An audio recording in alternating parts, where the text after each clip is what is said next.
What's up guys, welcome back. I'm F and Hate It, and this is a behind the scenes video. This is how to do what I did in Phasmophobia VR. It was mixed reality, that is what it's called. It took me a while to actually do the research and figure out what the hell that was called. I didn't know it was actually called mixed reality. I was looking for like fixed camera angle VR or third person VR. Kind of led me down a rabbit hole until I finally found it's called mixed reality. Now, what I thought mixed reality was, you know, Microsoft's mixed reality platform system, but actually this is mixed reality. The program I used was LIV, L-I-V. I believe that's what it is, L-I-V. This is free on Steam. You can download it and use it on any supported game. There's a few supported games for it. Usually it's the Unity games and some of the Unreal games. Those are the engines used to program the game.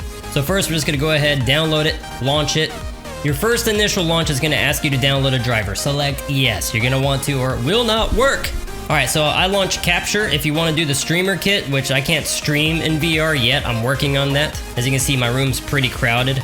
I actually do my VR in my living room. Alright, you're downloaded, you got your driver. Let's go to the camera, because this is where the tediousness kicks in. Actually, I'm going to be jumping into my headset to show you the calibration process of it. Alright, so I'm in the camera side of it. I go to calibration. So now you're going to have to go into the headset side of it. This is on virtual desktop, by the way, too. So you double tap the left menu button to get back into the headset view. And now you calibrate. This is the on-screen instructions. Now this is where things get a little hectic. Once you begin the calibration, you actually need to go all the way up to your camera. And then the center of your trigger is where you actually need to line up to the crosshair. I'll line it up with the seam of it and then tag it. Now you gotta do the left side, just tap the left trigger once so it vibrates and go as far back as you can. I went all the way up against my blue screen and then slid over in front of the target. You have to line up the target to the middle of your trigger on your left side and then tag it once to set it. Now you gotta go to the bottom right hand side, so tag your controller once till it vibrates, your right hand. And then line it up to the middle of your trigger and then hit it. Now you gotta do some fine tuning here. I found it's better to actually fine tune once you jump into the game and you're holding your items, your in-game items. All right, now you load your game over here where you hit capture. On capture, select your game and then hit sync and launch. Once I got into Phasmophobia, I jumped into a game and now I actually go back and I begin calibration, but this time I don't do the full calibration. I just adjust. Now I want the flashlight to line up and I want that book to line up. That's why I grabbed those items. I just went in and I went ahead and tweaked it up. I made the controller line up with it and made it look like I was actually holding the flashlight. The book just looks weird. It looks like I'm just pinching it in the corner, but you know, it is what it is. So the microphone's a little bit shit because it's actually coming out of my Oculus Quest 2. This is the native microphone. Now that you're in the game, you're calibrated, you're ready to roll, right?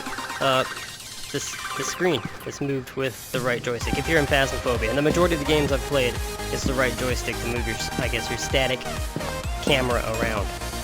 On top of recording your regular content and being aware of what you're, saying, what you're doing for your content, you also got to manage your secondary screen over here. And also, if you're playing a shooter or something, it's gonna be like, population 1. That's gonna be a little crazy because, yeah, now you're not gonna be shooting at yourself. Alright, so this program is not only used to put yourself into the game, there's actually different perspectives and other attributes that this has. Let me run you through a couple of those processes real fast. Alright, so instead of doing a camera build and all that, we're just going right into their default process here. This is what they have set up. We're gonna customize this because this is what is offered to you right away. I got my own I built right down here, but we're starting fresh. That way we can take you through the steps. Just select capture and I'm just gonna go right into Phasmophobia. Alright, so I'm loaded into Phasmophobia, and as you can see in the background, I do have my third-person perspective with that wacky avatar. So let me show you in the headset real quick how to go through and set up all this. Alright, so this is in my head unit. If the audio quality gets a little shit, I apologize because my microphone is actually in front of me. And, in VR, I can't really tell where the hell I am in the room, so yeah. I apologize if it gets real echoey. If you're not in avatar mode, you will not have these options. I went looking for all these different camera angles. You won't have this. Only in avatar mode you'll have this. Now that I selected that, I got this little bar right here. We're gonna go into camera 1. You can do selfie, third person, first person, which is just, what the game shows. I mean, you can see right there. It's a little more silky smooth, I guess. They have, image stabilization added. That way it's not so fucking herky-jerky. You can use a gamepad if you want. I don't know how you're going to be doing it, but if you have a person dedicated to it, you can probably get some pretty badass content. Plug in. You can orbit the camera, which is pretty crazy. I should see. Yeah, there it is. Going, it's going, it's going. Very Matrix-like, right? I mean, that could be pretty cool. Maybe for like a shooter, you know? Alright, then you got your third person, which I think it just stays right behind me the whole time, which is pretty sweet. But this one you can actually set everything up. So what if you don't want this avatar, right? Let's select this. Woo! I didn't even realize I was right there. Cool. You can go through all your different avatars here. Finish them! They got quite a few of them. Synth riders, what is this? Nice. Tracking. If you have full body tracking, that's pretty badass. You have, what, Pro Eye, whatever that is. You have mouth animation.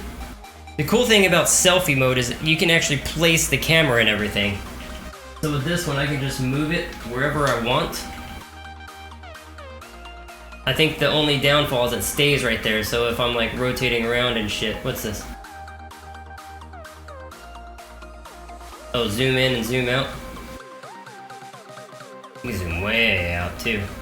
Put it all up on me. All up on my biz. The downfall about this is not all games are created equal, meaning that, like in Population 1, you're headless, so you can't put yourself into that game because then you got this whole body running around with you, and you just got this like bobbing head. It doesn't work out so well. If you put an avatar over that, your avatar is still like going and clipping through. So you're gonna kind of have to experiment with it. So for Population 1, I just use a third-person point of view, which you'll be seeing that video in a while, actually. That's pretty cool, right? You just jump in, and you just whoop. There we go. Here's all your options, and then get right back out. But again, this is only offered in the avatar side of it. I think that's it for the headset. Let me jump out of here real quick. Anything that I'm doing that you want to know how I'm doing, just drop it below as well. I want to try to add any informative stuff that I can to this channel as I go. Thank you guys for watching, and I'll see you guys next time. Peace out till then. I'm gonna bring this. Maybe I could save my arse. I don't know. We gotta look for fingerprints, and we have to. Oh, I just lit that. Well, that is useless to me now. Hiya!